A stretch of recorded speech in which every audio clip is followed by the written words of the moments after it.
Just before we dive back into the episode, I wanted to quickly share something that might interest you, especially if today's conversation has got you thinking about your own sustainability work. Some of the things we hear most in this industry are, I wish I could connect with other people doing this work, or I'd love to turn my sustainability expertise into something more. Well, 51 to Carbon Zero, the sponsor of this podcast, have created their own referral network. And it does exactly that. This isn't about selling you something, it's actually about helping you make money while building the sustainability community we all need. So here's what's in it for you. First, you get to join a genuine community of sustainability experts who share knowledge, refer work to each other, and solve problems together. So, no more working in isolation. Secondly, there's real money involved. There's 10% plus commission on software referrals. We're talking about projects that go from 30 grand up to 100 grand. Plus, you'll be able to boost your presence by taking part in our fireside chats.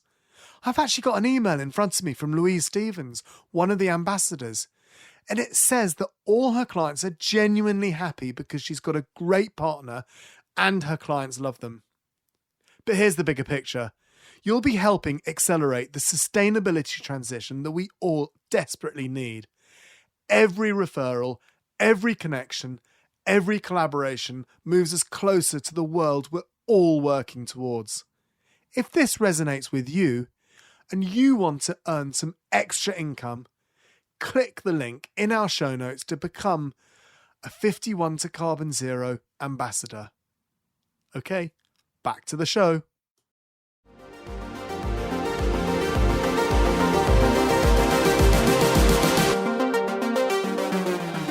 Welcome back to the Green Element podcast, where we feature business leaders and innovators transforming their operations to be more environmentally and socially sustainable. I'm your host, Will Richardson, and I can't wait to meet our guest today and help you on your journey of sustainability.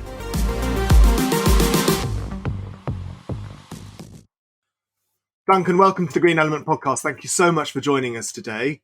Duncan, you're from Ethical Goods. Could you tell us a bit about your business and who you are, please? Thanks, Will. That's very kind. I'm Duncan, as you say, from Ethical Goods. An introduction to me by education and most of my career. I was a humanitarian aid worker, working for large international NGOs around the world, but with a prime focus on long-term economic development and recovery. I started Ethical Goods 11 years ago, really as a response to what I could see happening in the third sector, which was more competition for finding money to do good with. And we started Ethical Goods really with the plan A was to create a cause marketing agency, trying to help businesses sell more and do good through aligning themselves with great charities that were doing good out in the world. Brilliant. And we've got a someone in common that we both work with, and that's Matt from Redbox.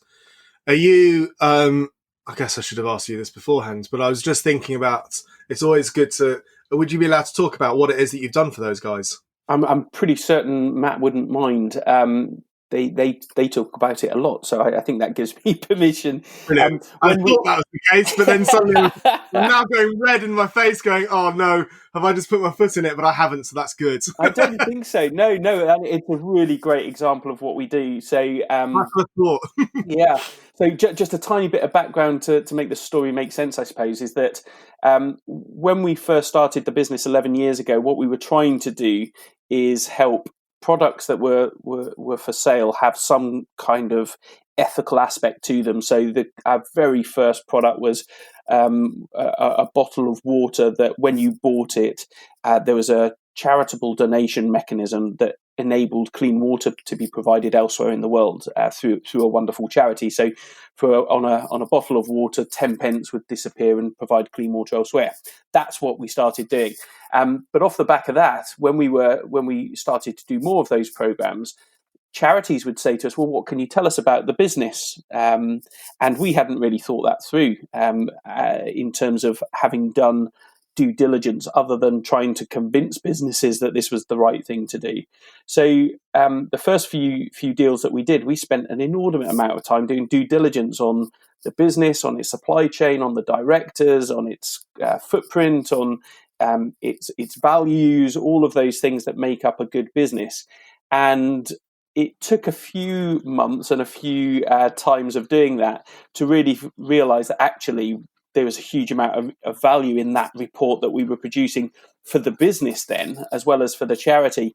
So that's kind of the backdrop of how we got into this. And I was introduced to Matt through a mutual contact. We'd done a piece of work for a large holiday company, and the marketing director of that holiday company had gone freelance and did some work for Matt at Redbox.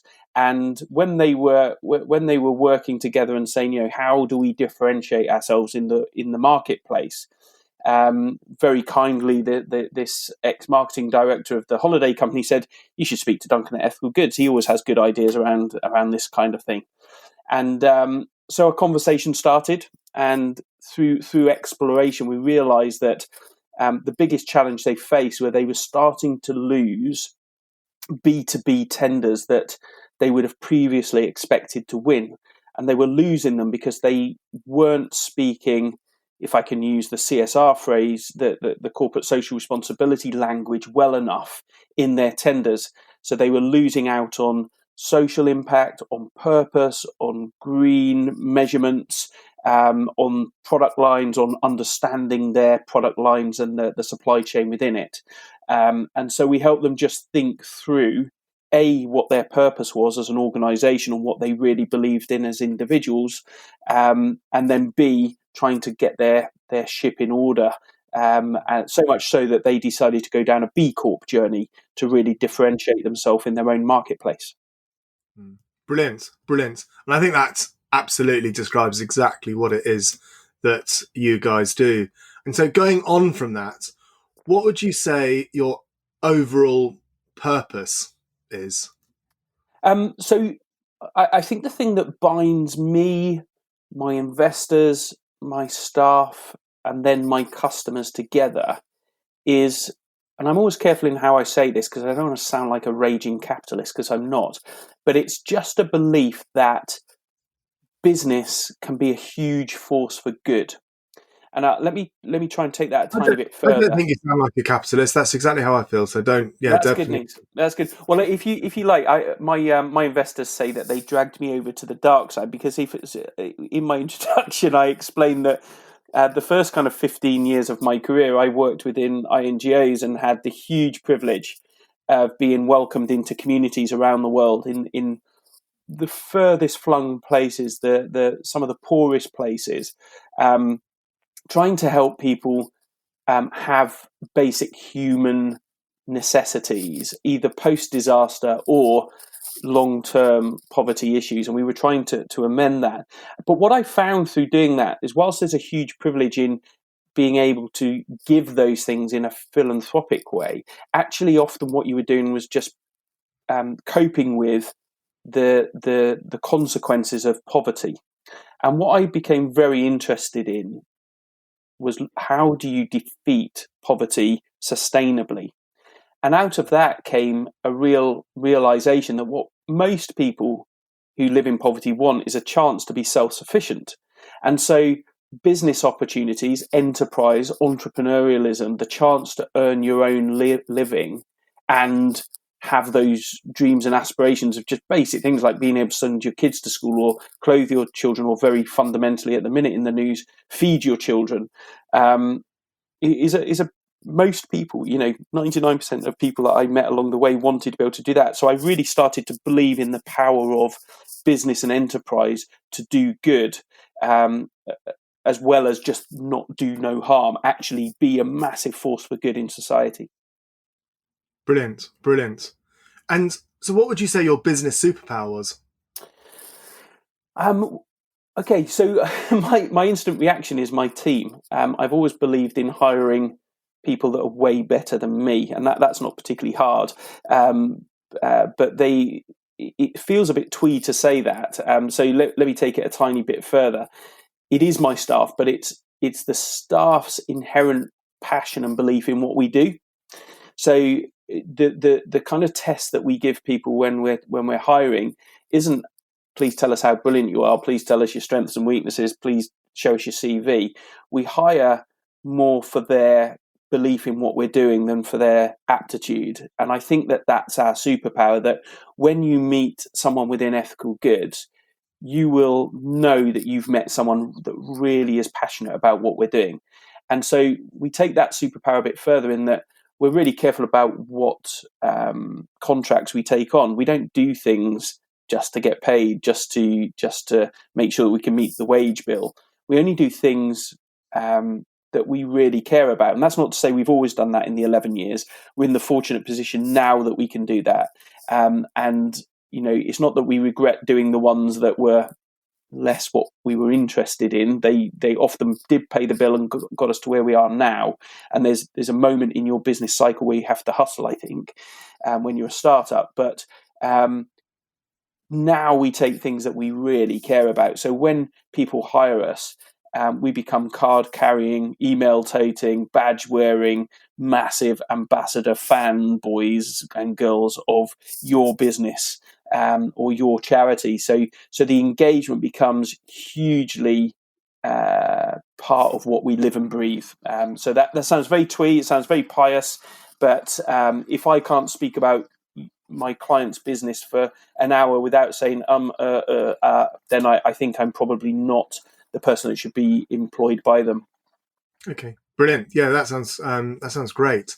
And so, how do you engage your staff, suppliers, and customers with your mission and purpose? That's good. So, I think the way we do it is through relationships. They're probably different. It's different in each of those categories of suppliers, staff, and customers. So with staff, we don't hire anyone based on, I suppose, the usual, please send me an application and we'll have one interview and we'll make a decision.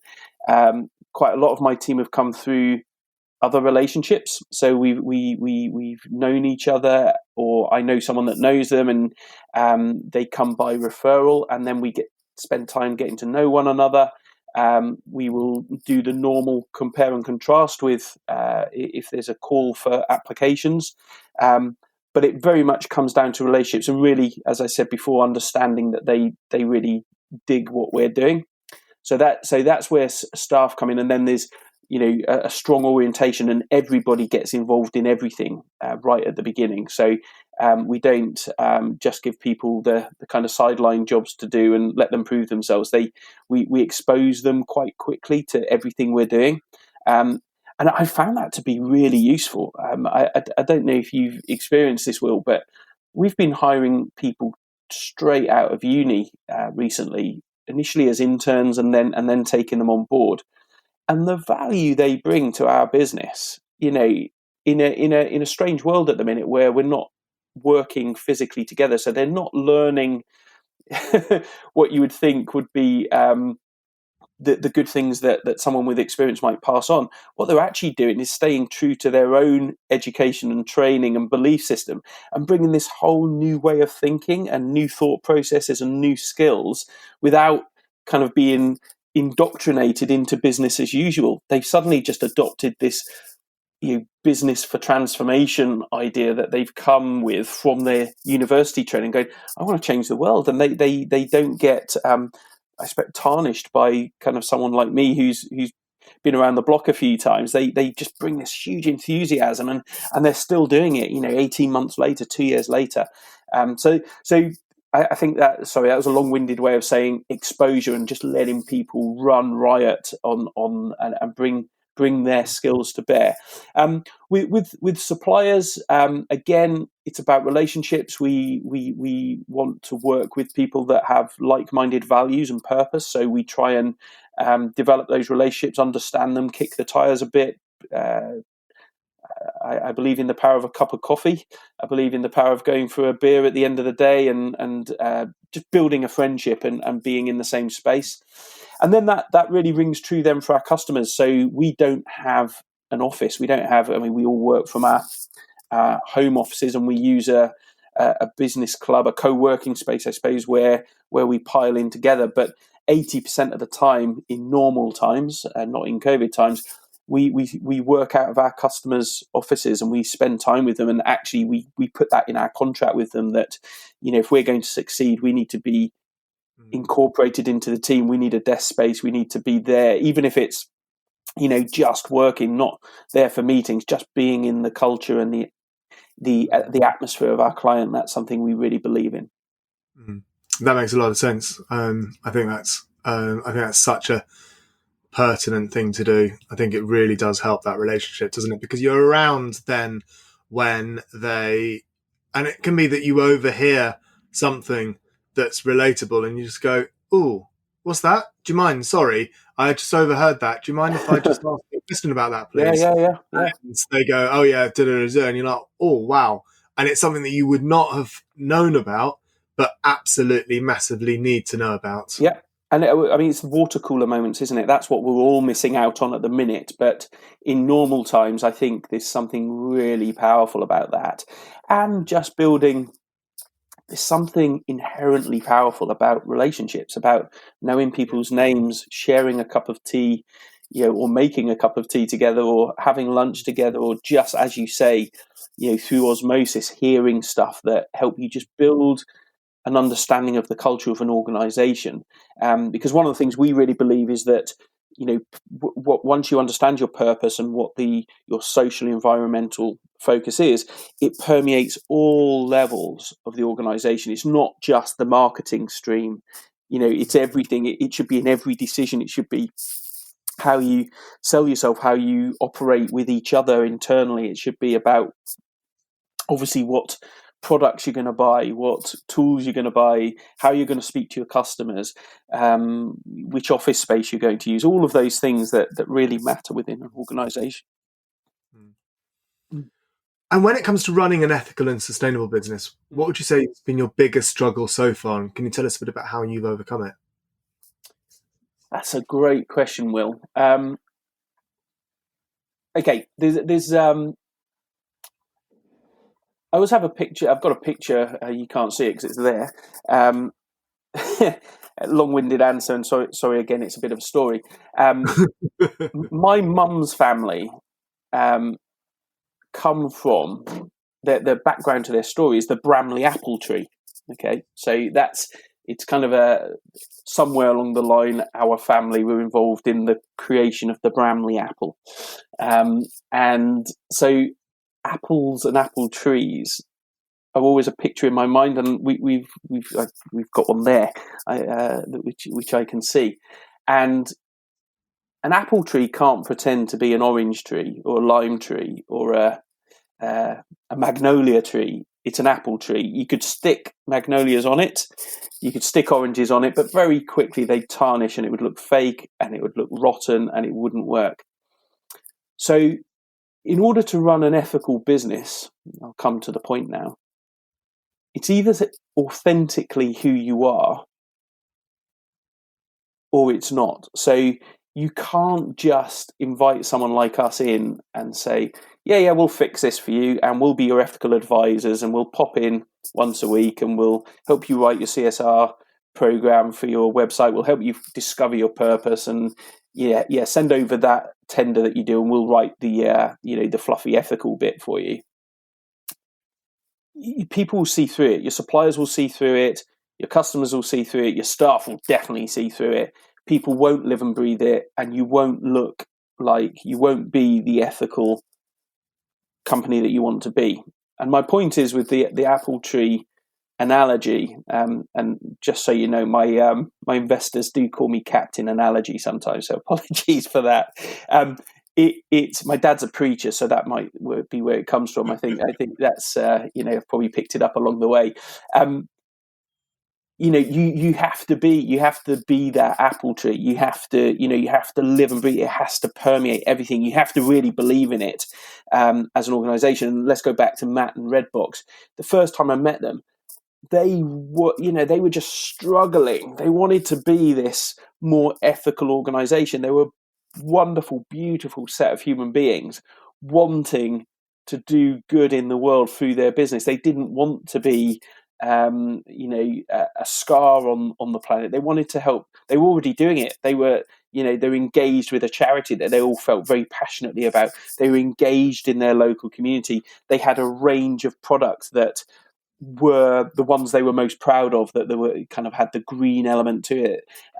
They were planting trees for every meeting that they did. None of that was stuff we brought to. They were doing all of that. They just hadn't put it together in a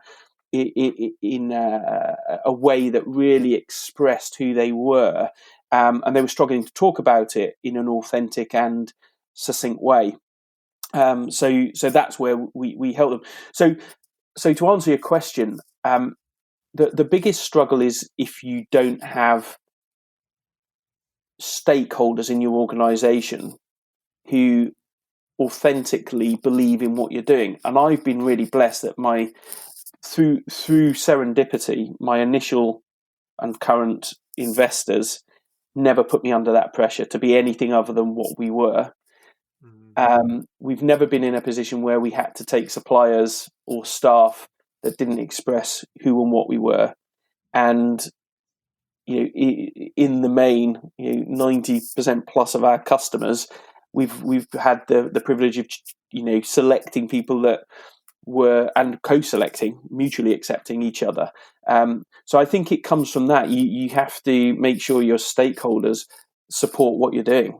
Otherwise, that's the struggle. That's where I see struggles, is when there's other pressures, and I don't have those pressures. I'm very fortunate not to have those pressures. And if you could offer one piece of advice for our listeners, which could help them with their purpose, what would that be? I think it's surround yourself with people that encourage you. We've taken commissions where we've had to work with the existing people that were there who might be more negative about what we're trying to achieve. Maybe old school, been there too long, or long in the tooth, or just non-believers of the power of purpose, both socially and environmentally, and just focused on the bottom line, the financial bottom line. And my biggest piece of advice is surround you with people that say more often than not, yes, you can. There's such power in saying yes. I can always find people that will tell me you can't do it. You'll always find those people. They're really easy to find, actually. Incredibly easy to find. So surround yourself with good people with the right purpose in mind that will say, yes, you can.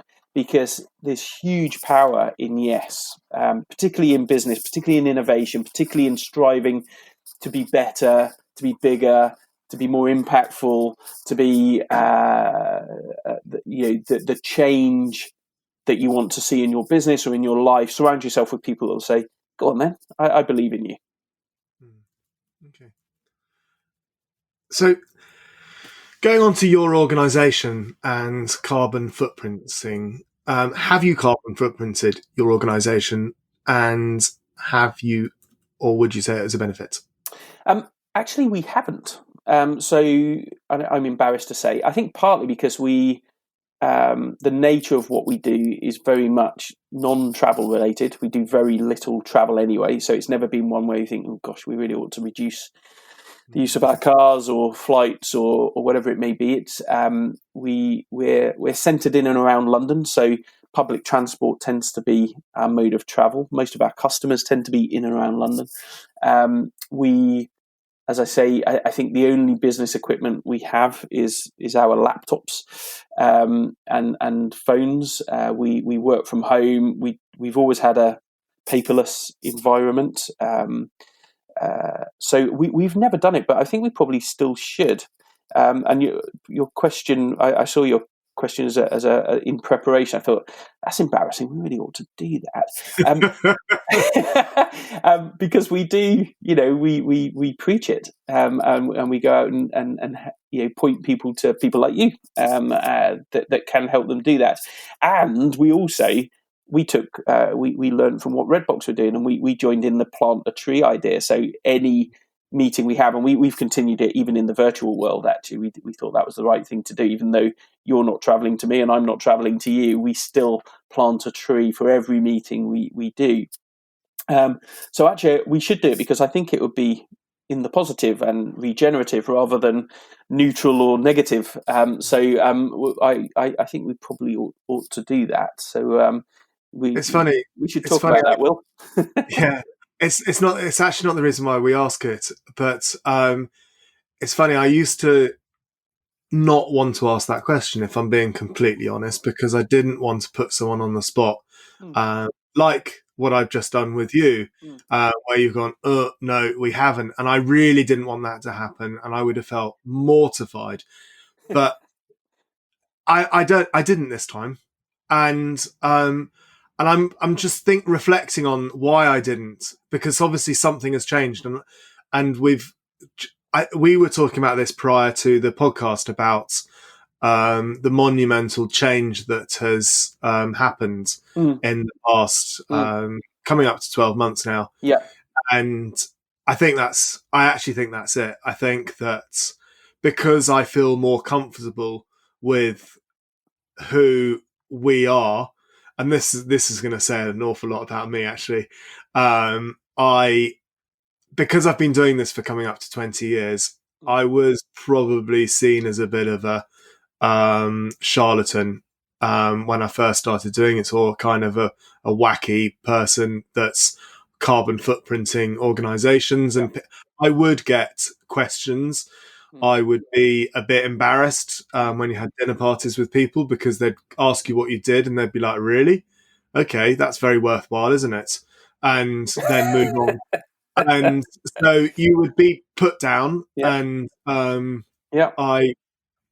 I think that has probably always sat with me, and therefore I didn't ever want to make other people feel that way. But obviously something has changed where I actually didn't feel guilty asking, hearing your answer. And I found that really interesting. I don't know. I think it's funny. Interesting. Well, no, and I'm not embarrassed. Slightly embarrassed, but not really embarrassed. Where we come from as an individual, where I come from, where we come from as a business is probably, and this is more from a social impact point of view. My expertise is not in kind of environmental sustainability, measuring any of those things. We point people to people like you when that's an issue for an organisation. It's not what we go in and offer. We'll point out they might need to do it if we think that their footprint is challenging, or particularly when they're being scored on it. Redbox is a really good example. When in a tender for a large, well-known university, part of the scoring system massively changed in the last few years, where the social impact of your organisation, the environmental impact of your organisation used to be a couple of % of the score. It's now a quarter of the score. And that's brilliant. The world is changing. The world is waking up to A, the fact that it's a good thing to do, but B, it's the right thing to do. But most importantly, C, we're in dire straits. The world needs heroes. It needs hero businesses. It needs hero individuals. It's so easy. You can just rattle off the challenges that the world is facing.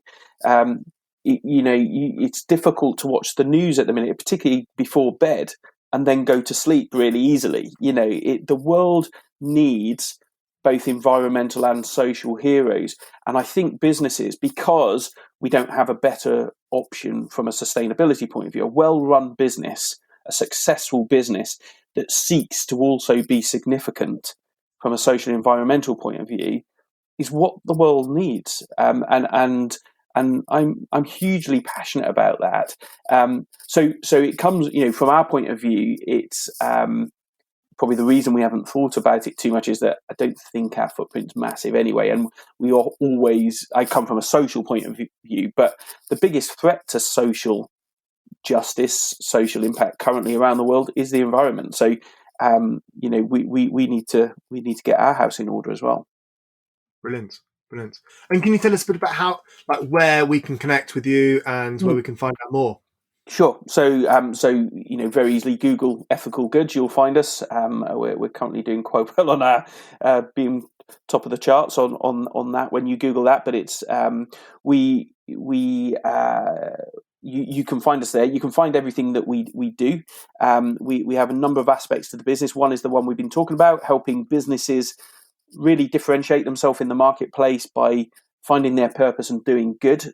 We offer a free consultation where very quickly we'll give you a clear idea of how you might score in different verticals around your business from a social and ethical and environmental point of view. That's a free consultation. We like to do that because we think A, it helps us understand whether we want to work with you or not, and B, it helps you understand whether you want to work with us. Then if on that scoring and on our recommendations you decide to engage us, then our process is very clear after that, and it becomes very relational. It's about people, and we send in brilliant people to come and help you develop your business. The other aspects of our business are for charity leaders, so we'll come and help charities understand what corporates are looking for and how they might engage with corporates. So there's a consultation process there. And then finally, we do engage in impact investing. So we help businesses get ready for investment. That's another aspect to what we do. But we also help investors find great businesses that they might want to put their money into, both here in the UK, social and environmental impact businesses, but then also overseas throughout the world. We have, through a network that we belong to, have access to some really wonderful, impactful businesses that are really changing the world, both across both the social and environmental matrix. So come and find us. We'd love to speak to you. Brilliant. Thanks, Duncan. Thank you very much for today, and it's been an absolute pleasure having you on the podcast. Brilliant. Thanks, Will. I really appreciate the invite.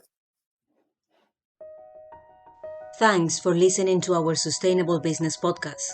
If you want to learn more about sustainable business and talk to other like-minded professionals, apply to join to our online community at sustainabilitysolve.org. Join now and find a space for you to collaborate, learn and inspire others to become more environmental. If you enjoy this podcast, don't forget to follow Green Element on LinkedIn, Twitter and Instagram. So you really enjoy sustainability and want to be a part of the solution? Come and join our vibrant community now. Book a call and we can talk more.